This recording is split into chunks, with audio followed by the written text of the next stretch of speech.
जय हिंद दोस्तों।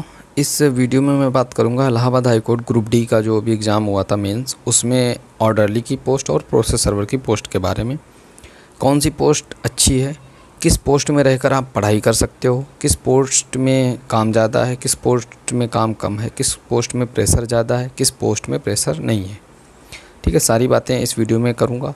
उससे पहले मैं आपको बता दूं, जो भी भाई इस चैनल पर नए हैं वो पहले तो चैनल को सब्सक्राइब करें, और जो भाई हमारे पुराने हैं वो वीडियो को लाइक और शेयर करें। और मैं इतना ज़रूर कहूँगा कि आप लोगों का जो प्यार है ना, यही देख के मतलब मेरा मन करता है कि आप लोगों के लिए कुछ और कर सकूँ। ठीक है ना। तो दोस्तों अपने भाई को प्यार ज़रूर दीजिएगा, चैनल को सपोर्ट ज़रूर करिए।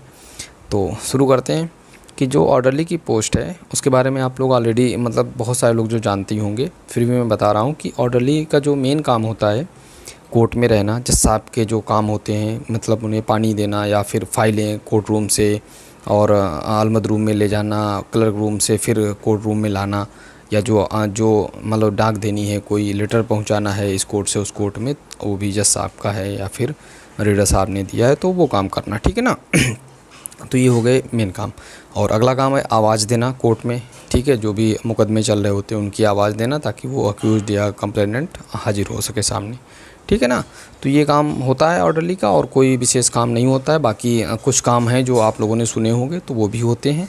तो थोड़ा बस आप लोगों से मैं यही कहूँगा कि अवेयरनेस के तौर पे कोशिश करिए कि आप आगे पढ़ाई करते रहिए और यहाँ से जल्दी दूसरी जॉब पाइए। ठीक है ना। और अगली बात है कि मैं प्रोसेस सर्वर की बात करूँ तो प्रोसेस सर्वर का काम ये होता है कि जो जज साहब ऑर्डर करते हैं, अगर मान लो किसी फ़ाइल में कोई समन है, ठीक है ना। समन कई तरीके के होते हैं, जैसे कि कुछ समन होते हैं जो क्रिमिनल केसेस में होते हैं, वो पुलिस वालों के थ्रू जाते हैं। ठीक है ना। तो इसमें क्या होता है, जो प्रोसेस सर्वर काम करता है वो ज़्यादातर जो समन होते हैं वो कंप्लेंट केस के होते हैं। कंप्लेंट केस का मतलब ये होता है सिटी केस। सिटी केस का मतलब ये होता है जिसमें दो पक्ष होते हैं, उसमें स्टेट पार्टी नहीं होती है। उसमें मान लो गीता वर्सेस रवि हो गया, या रवि वर्सेस गीता हो गया, या किसी दो कंपनी हैं उनके बीच में है, या किसी एक कंपनी और एक आदमी के बीच में, इस तरीके के केस वो कंप्लेंट केस में आते हैं। ठीक है ना। तो मान लो किसी कंपनी को बुलाना है, किसी आदमी को बुलाना है, तो क्या होता है, यहाँ से अलमद साहब जो होते हैं वो समन बनाकर और नजारत ब्रांच एक होती है उसमें भेज देते हैं।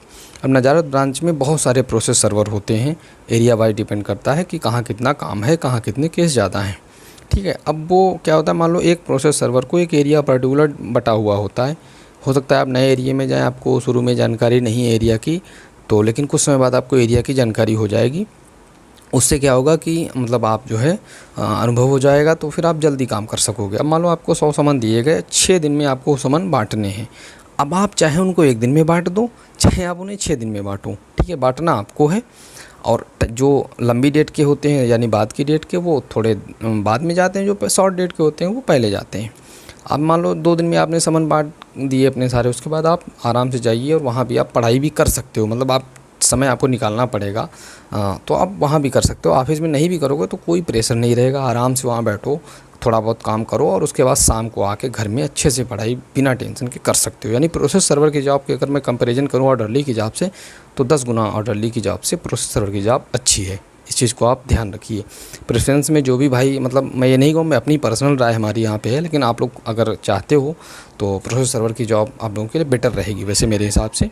बाकी आप खुद समझदार हो, आपको जो सही लगे आप वो कर सकते हो। ठीक है ना। मैंने आपको डिफरेंस थोड़ा बहुत बता दिया है। ठीक है। और अगली चीज़ है प्रोसेस सर्वर में एक और चीज़ है कि मतलब इसमें जैसे कि जज साहब वगैरह से आपका बहुत ज़्यादा परिचय नहीं होता है। इसमें आपका जो वहाँ से लेना देना नहीं होता है कोर्ट रूम से। लेकिन जो ऑर्डरली का मेन काम होता है वो जज साहब के साथ में रहना, और जो कोर्ट का काम होता है वो ऑर्डरली का मेन काम होता है।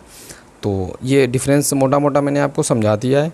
और कट ऑफ को लेके मैंने पहले ही वीडियो बना चुका हूँ, कितनी जाएगी। हो सकता है 1-2 नंबर कम ज़्यादा जाए, वैसे उम्मीद है कम जाने की। क्यों?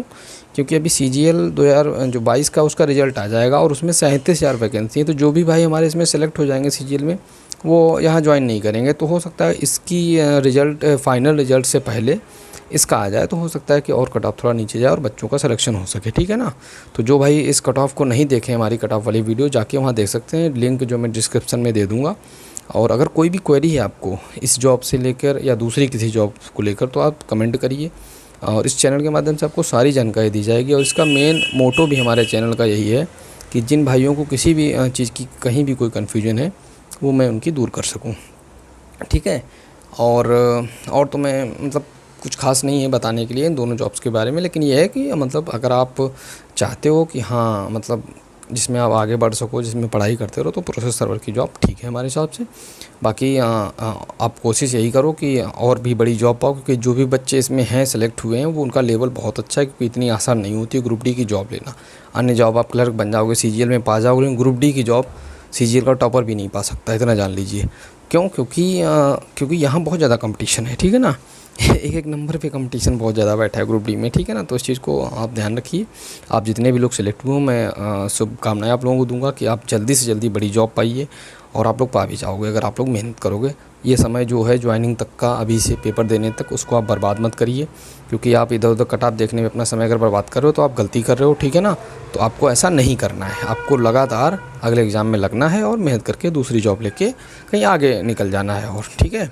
बाकी कोई क्वेरी है तो कमेंट बॉक्स में कमेंट करिए, और वीडियो देखने के लिए आप सभी का धन्यवाद। चैनल को सब्सक्राइब जरूर कर लीजिएगा, बस यही आपसे मैं मांगता हूँ। Thank you.